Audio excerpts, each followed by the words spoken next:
So we are in a series on wisdom, salvation, putting on work clothes, and the whole concept, of course, of this coming out of the book of Proverbs. So to begin today, I wanted to suggest this overview statement: are you willing to go to jail to teach here? This last week I've had to write two recommendations for colleagues who are planning on matriculating to other institutions. And so I do that kind of thing on a regular basis. There's nothing really new about that. Folks write to me on a regular basis to ask about that. And then every once in a while somebody will call me and they'll say, hey, what do you think about this? Let me run through a few questions. Sure, of course, no problem. Well, I wanted to tell you this morning about the very first interview I ever did for my job. I was going to teach Bible, so-called Bible courses, in a Christian school in Bismarck, North Dakota. So Robin and I go on a lark because we never thought we would accept this position. We had never been to North Dakota, so we thought, hey, it's a free plane ride, you know, this will be a lot of fun. So we go there, and of course are rather enamored by all of this. I had been preparing all along to be a preacher, to be a pastor in a church, but my direction had been changed by the leading of the Spirit, and so now I was really going toward a teaching role. And so we were there, and the very first person that I met from the school was the administrator of the school. And so we sat down for the interview, and the very first question out of his mouth was this one at the top of the screen: are you willing to go to jail to teach here? Now that might sound rather odd. I mean, you know, some of you are wondering, how old are you? Is this the persecution of the Roman Church? You know, that kind of thing. No, that's not true. I started teaching in 1983. So I was young and dumb, and I said, sure, I'll go to jail to teach here. You know, I was just out of grad school and thought this was a really cool question, you know, that kind of bit. Of course, when I got home and mentioned this to my wife, that was a whole other discussion, but nonetheless. So here we are. This is actually a picture. Talk about throwback pictures. You'll see me right there in the front row, third from the left. I look a lot younger there, obviously. But this was us in 1983.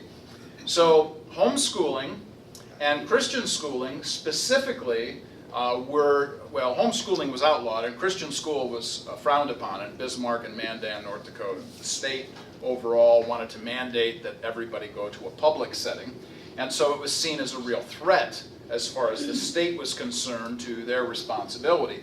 So much so that in 1985 I actually took a class of mine on a field trip to the litigation of a homeschooling family in Mandan. This was our field trip. And actually the man defending the homeschooling family at that time, in 1985, his name is Michael Ferris, who has gone on, of course, since that time to become quite prestigious in the homeschooling movement, executive director of that organization, and so on. So when I stop to think about this, I am immediately taken back to the cultural context of the day. The cultural context of the day was this: the Attorney General of the state of North Dakota, the highest law enforcement officer in the state of North Dakota, was a womanizer and a drunkard. Everybody knew it. This was no surprise to anybody. This was the 1970s, 1980s when he was holding this particular position.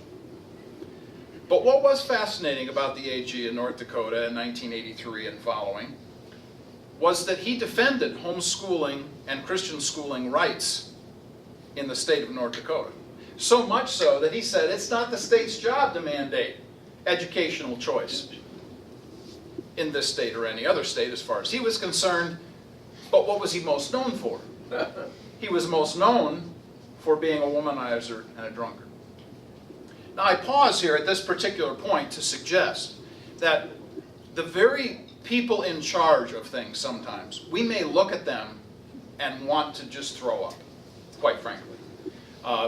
We really have to come to a place where we understand that under the providence of God, we may have to work in a world and with people who literally want to make us upchuck. And that really is a very difficult issue for us. Because as Christians, you know, we have a certain belief system. We have doctrinal standards. You know, this is how life should be lived. Well, you know, we got to live in the world. So how do we do that? And what is the end result of it? So I want to introduce you to one of my favorite First Testament characters. His name was Cyrus. Now Cyrus was the king of Persia. Cyrus, king of Persia, was the guy who Isaiah, well, God called in the book of Isaiah, 44:24 and 45:1. He was actually called in Hebrew Mashiach, which is Messiah. Cyrus twice in those two verses is called Messiah. And your first thought is, well, wait a second, I thought Jesus was Messiah. And my response was, yes, he is, too. But Messiah in Hebrew simply means one that's been appointed to a special task. And as far as God was concerned, Cyrus was appointed to a special task to make sure his people got back to the Promised Land. So let's just do a little bit of a quick sidebar in terms of First Testament history to kind of bring us up to speed. There were three major groups, well, four if you include Egypt, but I'm thinking about Asia proper now. When I think about Asia proper, the three major groups or totalitarian empires of that time were folks like Assyria, Babylon, and Medo-Persia. Well, in God's providence, once again, God used the Assyrians to take out the northern kingdom of Israel. And the Assyrian policy for taking out another people and making them subject to them, to that Assyrian empire, was literally to divide the people in half, take half out, put them in various other places in their empire, and then bring in folks from other places in the empire and stick them in that place. And so what do? You basically are taking the will of the people away to actually think, well, this is my place, this is my soil, I need to fight for this, I need to defend this property, whatever. That was the Assyrian view of taking out a whole people group, which, by the way, God used, obviously, because Israel, the northern kingdom, was no more. And then there was Babylon, who believed that we should bring the whole folk, everybody, just kind of bring them and set them right in our empire so we can keep an eye on them. And you remember the exile. That was the exile of Babylon into Babylon. And so for 70 years, that's what happened to the people of Israel.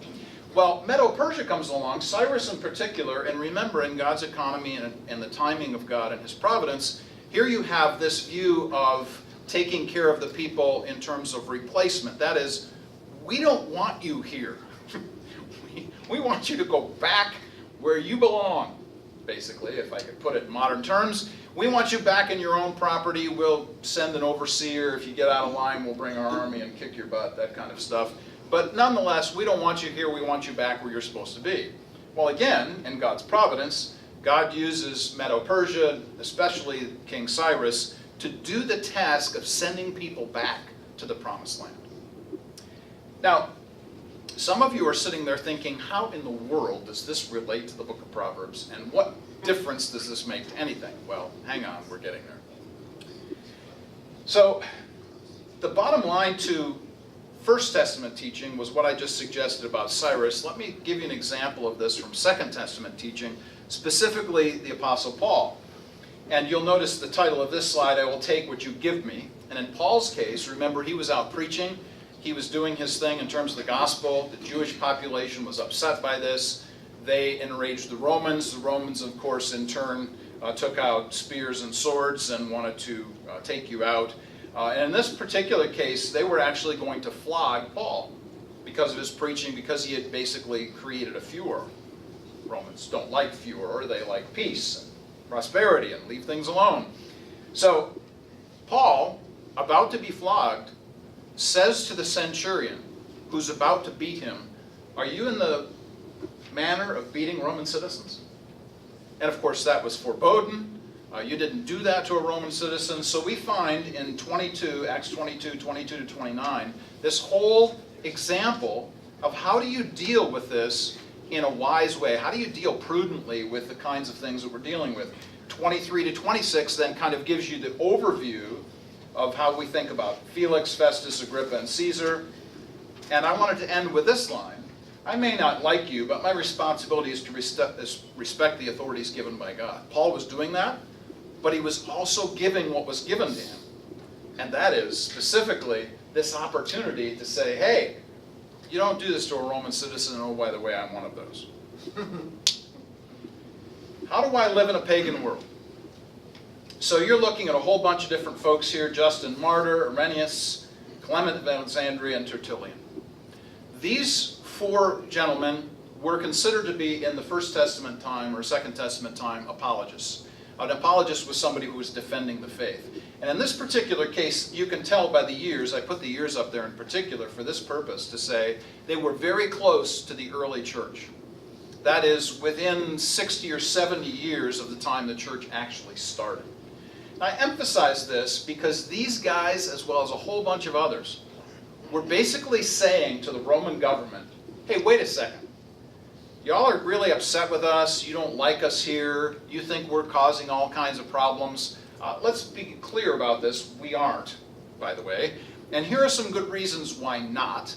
And here are some things you need to read. And so they were actually doing this back and forth with Romans during this particular period of time, saying to the Roman government, hey, quit persecuting us because we're the best citizens you've got. In fact, that was one of the #1 arguments. We are the best citizens you've got. Let me just pause here to apply that.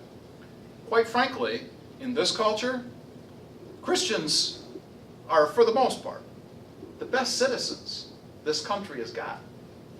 Because if you're living a true Christian life, in the sense that you abide by the principles that God has established in His Word, then you're living a life that's upright. And you're attracting people to the gospel, but more than that, you're actually living a life that others look at you and say, wow, that's really different. Let's talk about why your life is so much different than mine. So, as I've suggested here with these pictures, you may not like us, but remember what you do like about us. The Roman Empire was really expansive. We won't go into all of the broad detail of this, but the Romans basically consumed a great part of the Mediterranean basin. But this picture to the right is actually the promulgation, the population of the Christian church during the Roman Empire.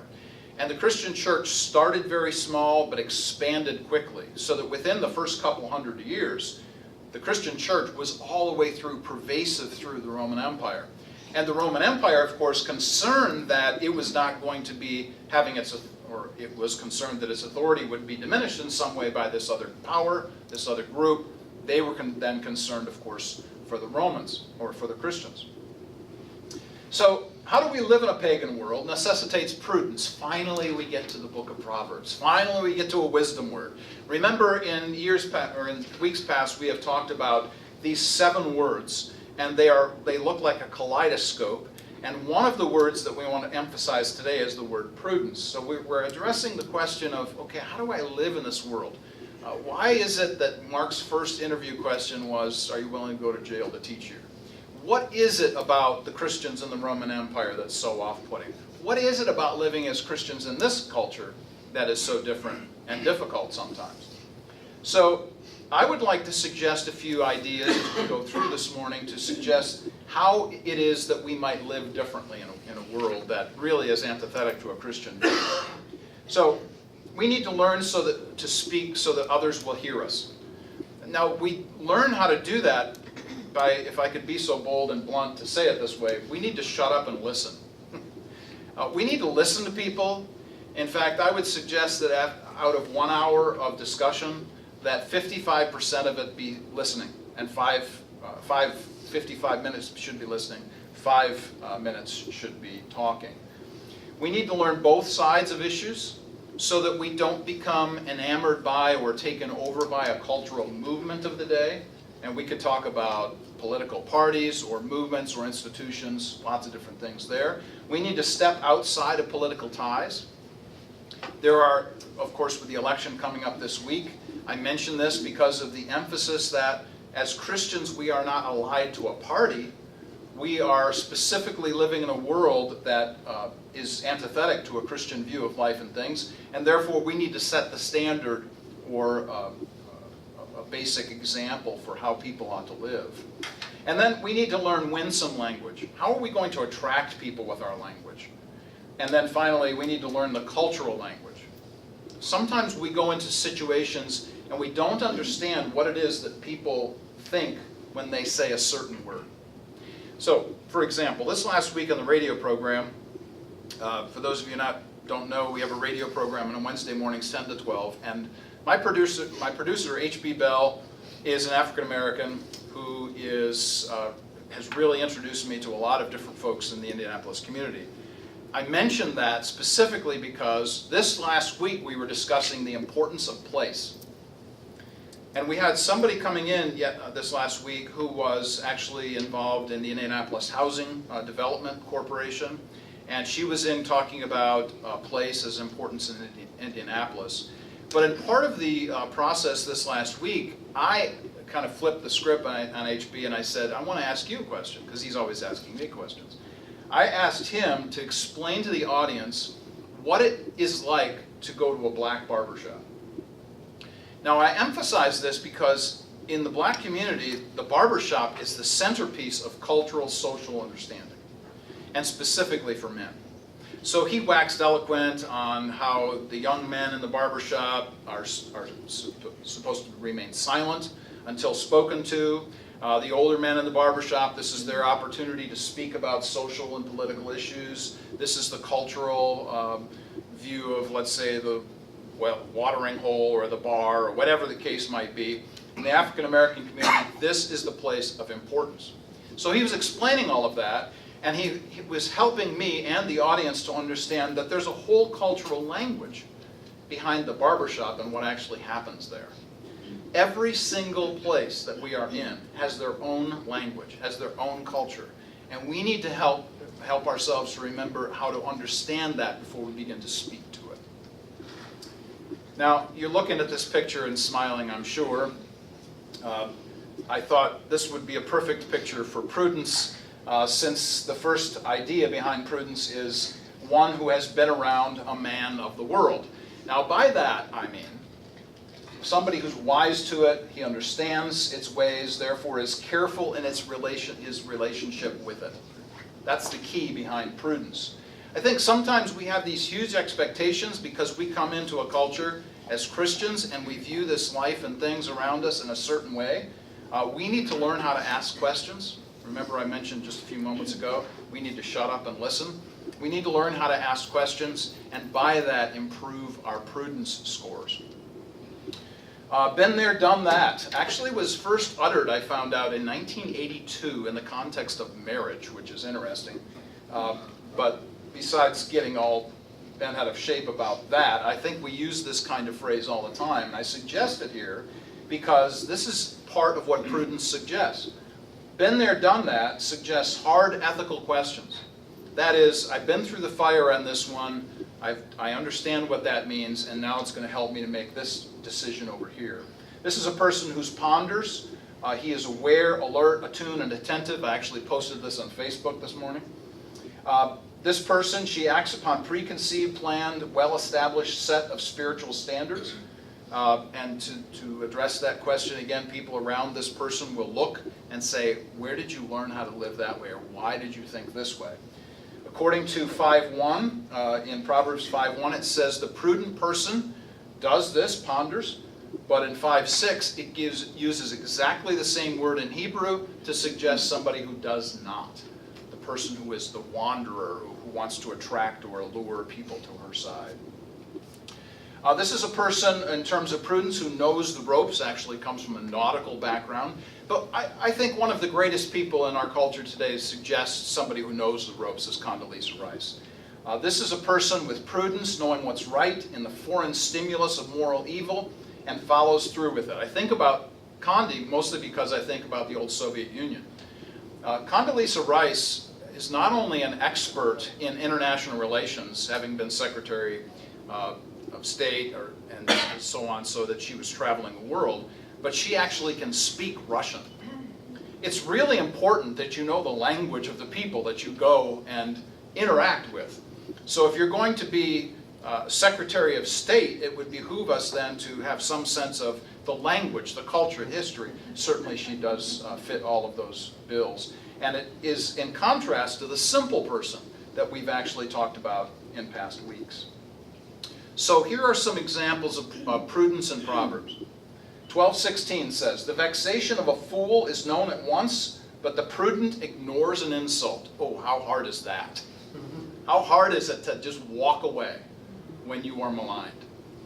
12:23 says, a prudent man conceals knowledge, but the heart of fools proclaims his folly. You ever notice a person who just can't wait to talk? And inside, you are screaming, shut up! We've heard enough from you. That kind of stuff.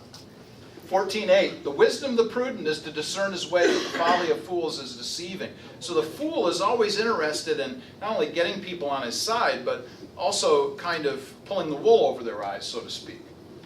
14:15, the simple believes everything, but the prudent gives thought to his steps. Again, this concept of being attuned and aware, seeing the path that you're following. And then chapter 22 and verse 3, 27:12, the prudent sees danger and hides himself, but the simple go on and suffer for it. Just talk about wearing blinders or some kind of blindfold. We just walk right into the problem instead of getting out of harm's way. So all of those kinds of concepts of prudence really do come through in the book of Proverbs. I am a big believer in the play-action pass. Now you can do this in two different ways. For those of you who are not football fans, hang in there with me just a second. In football, you basically can run the ball or you can pass the ball. And in football, you either set up the pass with the run or you set up the run with the pass. You can run, and then pass, or you can pass, and then run. You're trying to kind of keep the opponent on edge, not really knowing what you're going to be doing. My favorite, by the way, is 4th and 1, feint the fullback up the middle and throw a quick slant to the tight end. I know for those of you who are not football people, that just sounded like gobbledygook, but here we go. I believe in stealing signs in baseball.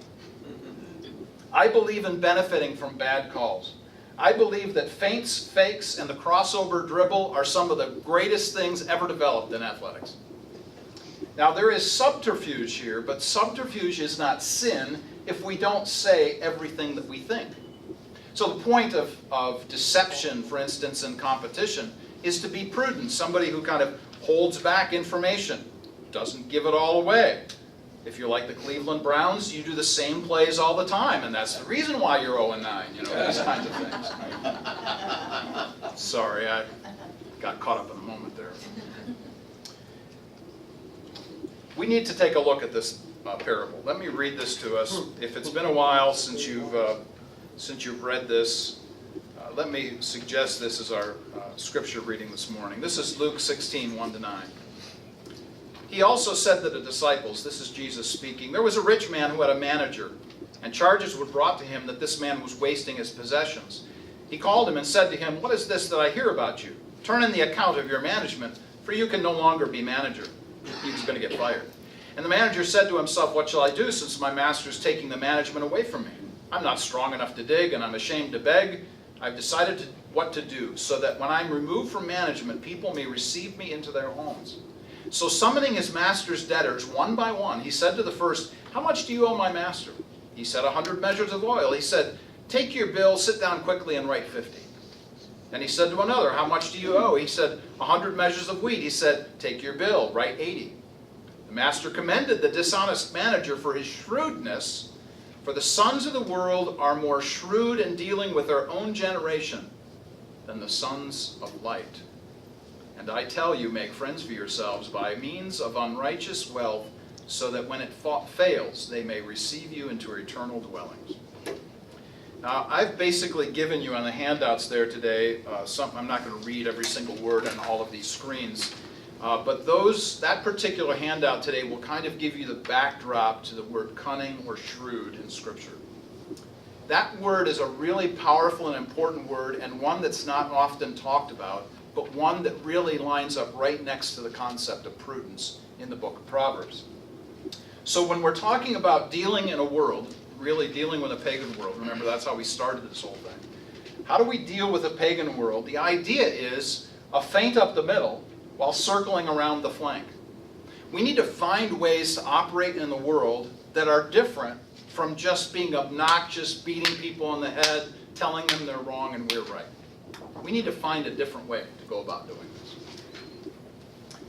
Dishonesty is obvious in this parable of the shrewd steward, but the attitude behind the action is approved. That's what Jesus is approving of. He's not approving of the dishonesty. The steward sought those who would benefit from his cutting a deal, securing acceptance by others after his firing. Jesus is commending the shrewdness of this, and he suggests that people of the light should attract and keep close those who might come to faith, which is that last statement in the parable, rather than driving them away, putting off people by perhaps having a poor attitude.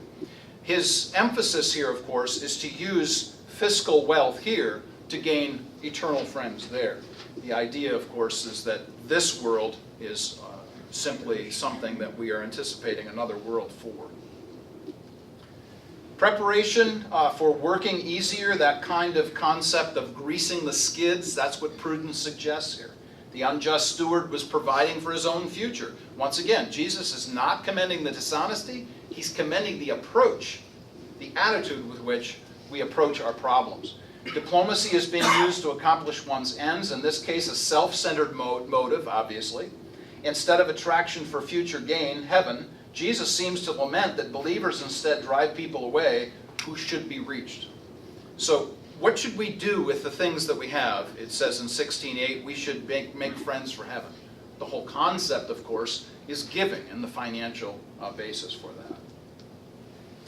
So nobody who teaches ever teaches because they think they're wrong. Let me just be really clear about that. I do not teach because I think I'm wrong. I actually think I'm right. It would be ridiculous if I thought I was wrong to continue to teach. This is just stupidity. So what I want to suggest is that how we teach is most important. So some suggestions. This past week, for instance, in a class I was teaching seniors in high school, they had just received some very bad news. As far as they were concerned, teenagers in high school take bad news differently than we as adults do. They become rather upset about the smaller issues of life. And so nonetheless, they were told they couldn't do something. And then, of course, after 10 minutes of being told this, I was supposed to teach for the next 3 hours. Thank you very much.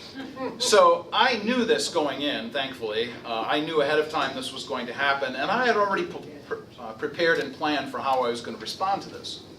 So for the next hour, I was teaching based on the concept of being an actor on stage. And I was, to put it mildly, going over the top in terms of how I was doing my presentation. It would be interesting to have private conversations with you about this, but nonetheless, the whole concept behind it was that I was interested in getting their attention for the next hour, to divert their attention away from the bad news they had just got.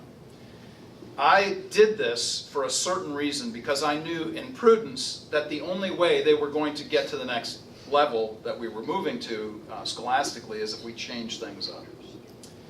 I do flip the script. That is, what would happen if you're wrong? I do this with students all the time. They hate it. Case studies is another way that I teach, allowing people to come to their own conclusions. I love case studies, so I try to stay away from them. The worst method of teaching is the one you use all the time, so there it is. I try to measure and choose my words wisely. That doesn't always work, however. And then, of course, the question of what do we want to be known for? And I think about that in terms of social media in particular, because this is something that all of us need to be cognizant of. Why is it, or what is it that people remember us about? So again, the cunningness and the shrewdness emphasis really comes through in the handout. I highly recommend that you take one of those with you. This is one of those paintings emphasizing this. So what are we not saying? Or what are we saying that we want to make sure to be careful of? And I smiled a big smile when I put these pictures on the next screen. We should play by the rules. Once again, for those of you who are not football fans, this is Tom Brady and Bill Belichick, who have for years been accused of not playing by the rules. Now, if you're a Patriots fan, I ask your humble forgiveness, but I suspected that being in Indianapolis, this would go over okay. The idea of prudence is that we play by the rules of a corrupt system. Think about that. We play by the rules of a corrupt system. There is a systemic wrongness in our culture. And the wrongness in our culture is something that will sometimes benefit us and sometimes not benefit us. But when it does benefit us, we need to be able to take the opportunity and say, you know what, that's a really bad law, but that law is benefiting this particular aspect of life, and I can now use it as a defense in this particular aspect of living. Or this particular idea from this person is a really bad idea, and I think it's going to submarine the whole economic whatever in the future, but right now I'm going to take advantage of that because it's been given to me to be taken advantage of. These are hard things for us to live with because it means that we need to develop something of living in a world with shrewdness and cunning, and we're not always used to doing that. But that's the emphasis of this word in Proverbs. So my question is, do we fly off the handle? Do we say that it's my way or the highway? How can you believe that? Do we say that to people? And then this one, I got this said to me every day when I was a kid. Better to be silent and thought a fool than to speak up and remove all doubt. I think my father must have thought that I had a problem with that or something. It was so drilled into me that I've never forgotten it. And then, of course, on the other side, perhaps some of the positive suggestions. Are we intentional? Do we specifically place ourselves in positions so that we can influence the culture at large? Or do we just cry and complain about it because this is a bad thing? Do we place ourselves in positions of influence? Expertise. Other people want to know what we have. It just came out this week, for instance, that, and I might butcher this guy's name because I haven't followed baseball all year, but one of the Cubs players, Frobish, is that right? Zobrist? Yes, yes. So we have a Cubs player on the team who is a Christian, and who became, because of the World Series and all of that, it became public that he is a Christian, and that his interest in sharing what he has with other people is clear because of his Christianity. He has great expertise in baseball. They just won the World Series. So people are going to want to know what makes him different. We need to study. Psalm 111:2 says that it's the glory of a people to study God's creation. And I think that that ought to be evident not only of us, but as we participate in the pagan culture. And then pondering. I come back to that word again because it really is one of those kind of underpinning concepts of prudence, which means that we should be alert in our culture. We should be attuned to it and aware of what's going on and attentive to it. This doesn't mean, and again go back to some of the things we've taught in the past, this doesn't mean that somehow we just throw ethics to the wind. That's not our suggestion. Our suggestion is that we learn to live in a world that has a whole different standard base than we do, and understand that we move in that same world with other people, and learning how to deal with those issues is huge and important. And again, I recommend the handout because I think some of that concept of cunning and shrewdness will be of help. Some questions. We don't have any time to have questions today, but I give these to us for consideration. Do we spend time to understand the culture, history, or the language issues before we speak? I've mentioned this in some earlier slides. Are we intentional about going to learn about somebody else's culture? Yesterday morning, for instance, I spent a few hours down at Riverside, which is Ebenezer Baptist Church, and they were putting on this display of what it was like to live in a black church in the 1960s. So I went down and talked to the pastor and talked to the people, and you can see some comments about those things on social media. I am very intentional about this. Make no apology for it because I believe that's our responsibility. Now, your responsibility might be different than mine, but mine is very distinctive in that way.